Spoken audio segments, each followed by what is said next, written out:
ഞാനിന്നുള്ളത് നമ്മുടെ സ്വന്തം ഇടുക്കിയിലാണ്. നമ്മുടെ ചെറുതോണിയും നെടുങ്കണ്ടവും കട്ടപ്പനയും എല്ലാം ചേർന്ന അതിമനോഹരമായ ഇടുക്കി. ഞാനിന്ന് ഇവിടെ വന്നിരിക്കുന്നതിൻ്റെ ഉദ്ദേശം എന്ന് പറഞ്ഞു കഴിഞ്ഞാൽ നമ്മുടെ ക്ലാസിക് ബ്രാൻഡിൽ ഒരു 1.5 HP ഇവിടുത്തെ ഭൂപ്രകൃതി എല്ലാവർക്കും അറിയാം. വളരെ ഉയരം കൂടിയ സ്ഥലങ്ങളെല്ലാം ഉള്ളൊരു സ്ഥലമാണ്. അത്ര ഉയരത്തിലേക്ക് നമുക്ക് വെള്ളം പമ്പ് ചെയ്തെത്തിക്കേണ്ടതുണ്ട്.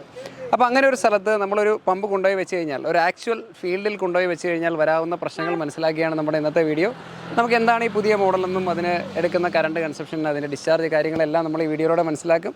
എല്ലാവർക്കും നമസ്കാരം. ഞാൻ എൽദോസ്, തുണ്ടത്ത് ട്രേഡേഴ്സിൻ്റെ മറ്റൊരു വീഡിയോയിലേക്ക് എല്ലാവർക്കും സ്വാഗതം. ഓക്കെ, അപ്പോൾ നമ്മൾ ഇപ്പോൾ നിലവിൽ പാമ്പ്ലയിൽ നിന്ന് കമ്പളികണ്ടം വഴി നമ്മൾ തോപ്രാംകുടിക്കാണ് നമ്മുടെ യാത്ര. അവിടെയുള്ളൊരു ഏലത്തോട്ടത്തിലേക്ക് ഒരു പമ്പ് സെറ്റ് ചെയ്യലാണ്. ഞാൻ പറഞ്ഞ പോലെ ക്ലാസിക്കിൻ്റെ 1.5 HP വരുന്ന ഒന്നുക്കൊന്ന് സൈസിൽ വരുന്ന ഒരു സാധാരണ സെൻട്രിഫ്യൂഗൽ മോണോബ്ലോക്ക് പമ്പാണ്. ഏകദേശം 42-43 മീറ്റർ വരെ ഹെഡ് കിട്ടുന്ന പമ്പാണ്. അത് ഞാൻ പറഞ്ഞ പോലെ ആക്ച്വൽ ഒരു ഫീൽഡിലേക്ക് വന്നു കഴിഞ്ഞാൽ അതിന് വരാവുന്ന ഫ്രിക്ഷൻ ലോസുകൾ, അതിൻ്റെ വോൾട്ടേജിൻ്റെ ഡ്രോപ്പ്, കറണ്ട് കൺസപ്ഷൻ കാര്യങ്ങളൊക്കെയാണ് നമ്മൾ കംപ്ലീറ്റ് ആയിട്ട് ചെക്ക് ചെയ്യാൻ പോകുന്നത്. എന്താണെങ്കിലും നമുക്ക് നേരെ നമ്മുടെ ഏലത്തോട്ടത്തിലേക്ക് പോവാം. അപ്പോൾ ഞാൻ പറഞ്ഞ നമ്മുടെ ഏലത്തോട്ടത്തിൽ നമ്മളെത്തി. നിങ്ങൾ ഈ കാണുന്ന വളരെ ഒരു താഴേക്കുള്ള സ്റ്റീപ്പായിട്ടുള്ളൊരു ഇറക്കമാണ് ഇവിടെ ഉള്ളത്. നമുക്കപ്പോൾ നമ്മുടെ മോട്ടറിന് ഏകദേശം 42 മീറ്ററാണ് ഹെഡെന്ന് നമ്മൾ പറഞ്ഞു. മോട്ടർ ഞാൻ താഴെ ചെല്ലുമ്പോൾ പരിചയപ്പെടുത്താൻ ഒരാളത് പൊക്കിയിട്ട് പോയിട്ടുണ്ട്. ഇപ്പോൾ നമ്മൾ ഇത് പമ്പ് ചെയ്യേണ്ട സ്ഥലത്ത് നിന്ന് ഞാൻ ഏകദേശം മെഷർമെൻറ്റ് എടുത്ത് ഇപ്പോൾ 0.4, അതായത് 4 മീറ്റർ ആഴത്തിലാണ് നമ്മൾ നിൽക്കുന്നത്. ഇതേപോലെ ഏകദേശം ഒരു 20 മീറ്ററെങ്കിലും താഴേക്ക് ചെന്ന് കഴിഞ്ഞാലാണ് നമ്മൾ ഈ വെള്ളം എടുക്കുന്ന സോഴ്സ് ഉള്ളത്. വാ, നമുക്ക് പോവാം.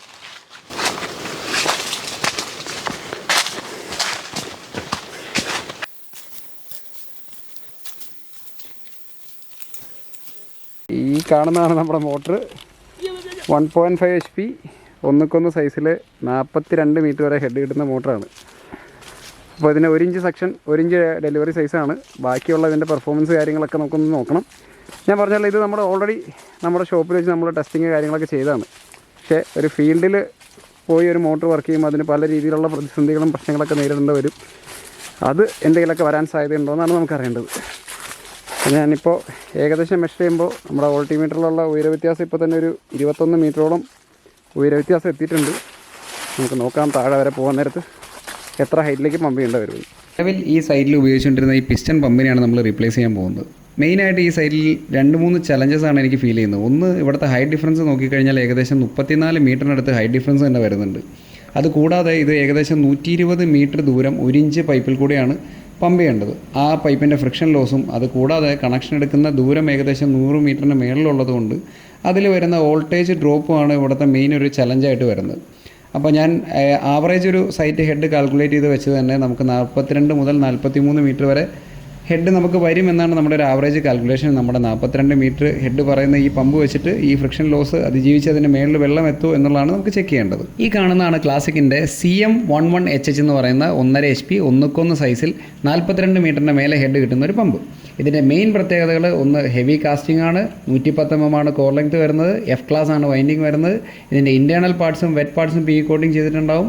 ഏറ്റവും ലോ കാർബൺ ആയിട്ടുള്ള സ്റ്റാമ്പിംഗ് ആണ് ഇതിന് വരുന്നത്. ഏറ്റവും മെയിൻ പ്രത്യേകത, ഇത് നിങ്ങൾ ഹെഡ് കുറഞ്ഞ സൈഡിലും ഹെഡ് കൂടിയ സൈഡിലും ഒരേപോലെ യൂസ് ചെയ്യാം. പെട്ടെന്നുള്ള ഹീറ്റ് ആവുന്ന പ്രശ്നങ്ങളൊന്നും ഇതിന് വരില്ല. അതേപോലെ SKFൻ്റെ ബെയറിംഗ് ആണ്. ഇതിൻ്റെ ഫാസ്റ്റനേഴ്സ്, സ്ക്രൂ, എല്ലാ സാധനങ്ങളും സ്റ്റെയിൻലെസ് സ്റ്റീലിലായിരിക്കും വരിക. ബാക്കിയുള്ള നമ്മൾ ഇതിൻ്റെ പെർഫോമൻസ് പമ്പ് ചെയ്ത് തന്നെ കണ്ടുപിടിക്കുക. ഇന്നത്തെ വർക്ക് ലീഡ് ചെയ്യുന്നത് നമ്മുടെ സ്വന്തം ടെക്നീഷ്യൻ മനോജേട്ടനാണ്.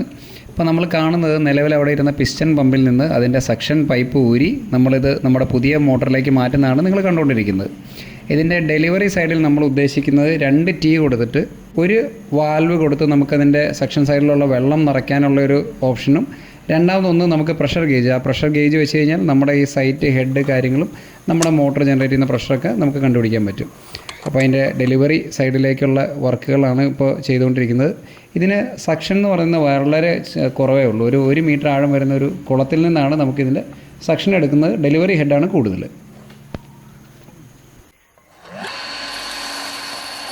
Okay, motor ഓണായിട്ടുണ്ട്.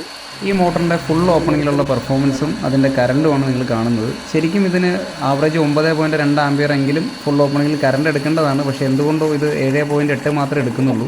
ഇനി ഫുഡ് വാൽവിൽ ബ്ലോക്കോ കാര്യങ്ങൾ എന്തെങ്കിലും ഉണ്ടോ എന്നുള്ളത് നമുക്ക് മേളിലേക്ക് പമ്പ് ചെയ്ത് ഡിസ്ചാർജ് എത്തുന്നില്ലെങ്കിൽ അങ്ങനെയുള്ള കാര്യങ്ങളൊക്കെ ഒന്ന് ചെക്ക് ചെയ്ത് നോക്കണം. ഓക്കെ, അപ്പോൾ നമ്മളിനി മോട്ടർ ഒന്ന് ഓൺ ചെയ്ത് നോക്കാൻ പോവാണ്. പൈപ്പിൻ്റെ കണക്ഷനും കാര്യങ്ങളൊക്കെ കഴിഞ്ഞു. അപ്പോൾ പറഞ്ഞ ഏറ്റവും മേളിലേക്കാണ്. ഓക്കെ, മോട്ടർ ഓൺ ആയിട്ടുണ്ട്. നമ്മുടെ പ്രഷർ ഗേജിൽ ഹെഡിലൂടെ നിലവിലെടുക്കുന്ന ഏകദേശം 38 39 മീറ്ററും 40 മീറ്ററിന് ഇടയ്ക്കാണ് ഇപ്പോൾ ഈ മോട്ടർ ആക്ച്വലി ഹെഡ് വരുന്നത്. ഏകദേശം ഒരു 7 പോയിൻറ്റ് സംതിങ് ആണ് കറണ്ട് എടുക്കുന്നുള്ളൂ. ലാമ്പ് അനങ്ങുന്നുള്ള പ്രശ്നം. ഓക്കെ, ഓഫ് ചെയ്യാമോ? ഇനി നമുക്കിത് ജസ്റ്റ് ഒന്ന് ഓഫ് ചെയ്ത് നോക്കിക്കഴിഞ്ഞ് കഴിഞ്ഞാൽ നമ്മുടെ ആക്ച്വലി ഇവിടെ ഗ്രാവിറ്റി എത്ര ഹെഡ് വരുന്നുണ്ടെന്ന് അറിയാൻ പറ്റും. 4 ബാറിനടുത്താണ് ഇതാ ലോഡ് ചെയ്തിട്ടുണ്ട്. കറക്റ്റ് 7 ആംസേ ഉള്ളൂ കറണ്ട് വരുന്നത്. ഓക്കെ, ഇപ്പം നമ്മൾ ലോഡ് ചെയ്ത് നിൽക്കുന്നുണ്ട്. ഏകദേശം എന്താ ഹൈറ്റ് ഡിഫറൻസ് 33 മീറ്ററിനടുത്ത്. അപ്പോൾ കറക്റ്റാണ്, നമ്മൾ നോക്കിയത് ഏകദേശം 34 മീറ്റർ 35 മീറ്ററിനടുത്താണ് ഇതിൽ കാണിച്ചത്. ഓക്കെ, അപ്പോൾ നമ്മുടെ സൈറ്റിൽ നമ്മൾ ഏകദേശം അളന്ന് നോക്കിയപ്പോൾ കിട്ടിയ ഹൈ ഡിഫറൻസ് എന്ന് പറഞ്ഞാൽ 33-34 മീറ്ററാണ് നമുക്ക് ഏകദേശം ഒരു ഹൈ ഡിഫറൻസ് ആയിട്ട് കിട്ടിയത്. നമ്മുടെ ഇപ്പോഴത്തെ പ്രഷർ ഗേജ് ശ്രദ്ധിച്ചാൽ, അതായത് നമ്മൾ മോട്ടർ ഓഫ് ആയിരുന്ന സമയത്ത് നമ്മുടെ ഗ്രാവിറ്റി ഇതിൽ ലോഡ് ചെയ്തേക്കുന്ന പ്രഷർ ശ്രദ്ധിച്ചു കഴിഞ്ഞാൽ ഏകദേശം 31 മീറ്ററാണ്. അപ്പോൾ ആക്ച്വലി ഇതും നമ്മുടെ ആക്ച്വൽ റീഡിംഗ് ആയിട്ട് ഏകദേശം 2 മീറ്റർ 3 മീറ്ററിൻ്റെ വ്യത്യാസമാണ്. ഇത് അത്ര ആക്യുറേറ്റ് അല്ല, എന്നാലും ഏകദേശം നമുക്കൊരു കണക്ക് കറക്റ്റാണ്. അതേപോലെ നോക്കിക്കഴിഞ്ഞാൽ ഇത് വെറും 7.1 ആംപിയർ മാത്രമേ കറണ്ട് എടുക്കുന്നുള്ളൂ.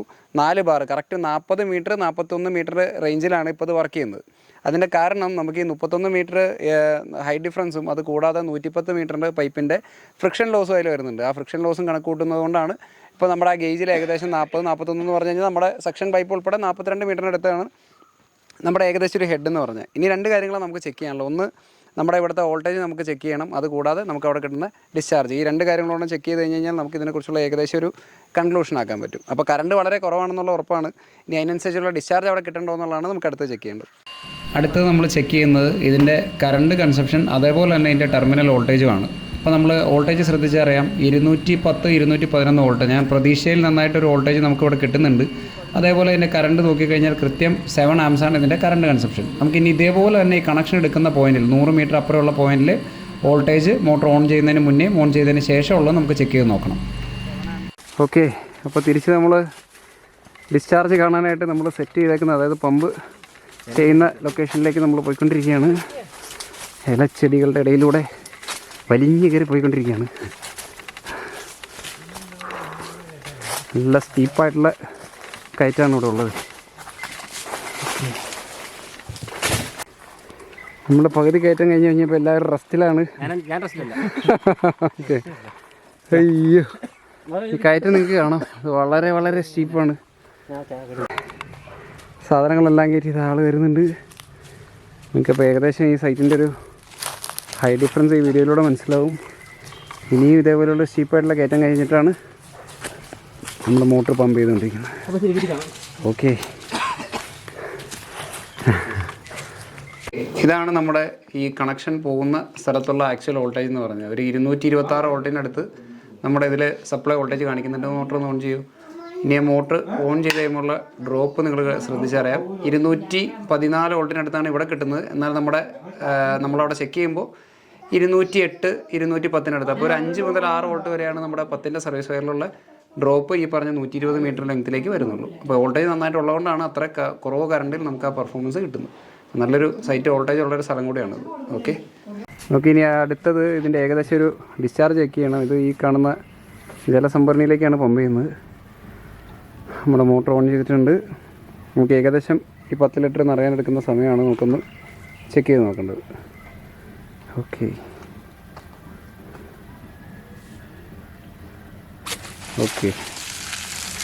ഒരു മിനിറ്റ് ഡിസ്ചാർജ് ഒന്ന് ആയിക്കോട്ടെ. ഓക്കെ, ഇതാണ് ഇതിൻ്റെ മാക്സിമം ഹെഡിലുള്ള ഡിസ്ചാർജ് കാണുന്നത്. ഏകദേശം 42 മീറ്ററിനടുത്താണ് ഹെഡ് നമ്മൾ കണക്കൂട്ടിയിട്ട് വരുന്നത്. ഓക്കെ, വെച്ചാലോ? ഉണ്ട്. ഓക്കെ,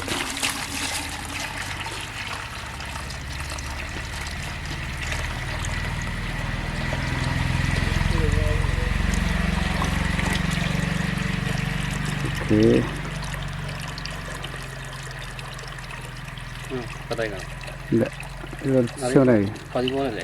ഓക്കെ, മൊത്തം 13ആണ്. ഇപ്പോൾ ഏകദേശം ഒരു 10 ലിറ്റർ. ഇപ്പോൾ എടുത്ത സമയം 21.92 സെക്കൻഡാണ്.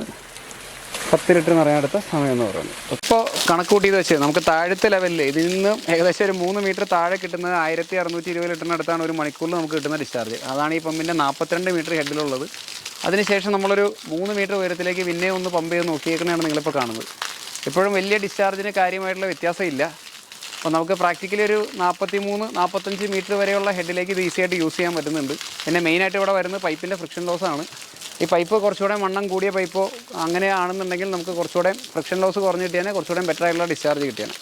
അപ്പോൾ നമ്മൾ പ്രതീക്ഷിച്ച ഡിസ്ചാർജ് എന്തായാലും ഡിസ്ചാർജും ഹെഡും എന്തായാലും പമ്പിന് കിട്ടുന്നുണ്ട്. ഓക്കെ, അപ്പോൾ ഇന്നത്തെ നമ്മുടെ എക്സ്പെരിമെൻറ്റിൽ നിന്ന് വളരെ സാറ്റിസ്ഫാക്ടറി ആയിട്ടുള്ളൊരു റിസൾട്ടാണ് നമുക്ക് കിട്ടിയത്. നമ്മുടെ ആക്ച്വൽ അതായത് നമ്മൾ ടെസ്റ്റ് ചെയ്ത രീതിയിലുള്ള റീഡിങ്ങിനോട് വളരെ അടുത്ത് നിൽക്കുന്ന ഒരു ആക്ച്വൽ റീഡിങ്ങാണ് നമുക്ക് കിട്ടിയത്. അത് ഹെഡിൻ്റെ കാര്യത്തിലാണെങ്കിലും ഡിസ്ചാർജിൻ്റെ കാര്യത്തിലാണെങ്കിലും അതേ ഇത് തന്നെയാണ് കിട്ടിയത്. ഇനി ഇതിൻ്റെ പ്രത്യേകത ഈ മോട്ടർ ഏകദേശം ഒരു 3 ആഴ്ചയ്ക്ക് ശേഷമേ നമുക്കിതൊരു പ്രൊഡക്ഷനിൽ വന്നിട്ട് നിങ്ങൾക്ക് ആക്ച്വൽ ഒരു സെയിൽ പോയിന്റിലേക്ക് വരുള്ളൂ. ഏകദേശം 12,000 രൂപയുടെ അടുത്താണ് നമ്മൾ ഈ മോട്ടറിൻ്റെ ഒരു വില ഉദ്ദേശിക്കുന്നത്. അതെല്ലാം ഒരു കൃത്യമായിട്ടുള്ള വില എത്തണമെങ്കിൽ അല്ലെങ്കിൽ അതിൻ്റെ ഡേറ്റ് അറിയണമെങ്കിൽ ഒരു 3 ആഴ്ചയോളം സമയമെടുക്കും. അതിനുശേഷം നമുക്കിത് കസ്റ്റമേഴ്സിലേക്ക് എത്തിക്കാൻ പറ്റും. അപ്പോൾ തീർച്ചയായിട്ടും ഇതേപോലെയുള്ള കൂടുതൽ വീഡിയോസും എക്സ്പീരിയൻസൊക്കെ കാണാനായിട്ട് തുണ്ടത്തിൽ ട്രേഡേഴ്സ് എന്ന ഞങ്ങൾ ചാനൽ സബ്സ്ക്രൈബ് ചെയ്യുക. വീഡിയോസെല്ലാം ഇഷ്ടപ്പെടുന്നുണ്ടെങ്കിൽ ലൈക്ക് ചെയ്യുക, ഷെയർ ചെയ്യുക, സപ്പോർട്ട് ചെയ്യുക. അപ്പോൾ ഇടുക്കിയിലെ ഈ മനം മയക്കുന്ന ദൃശ്യ മനോഹാരിതയിൽ നിന്ന് തൽക്കാലം വിടാം. Thank you.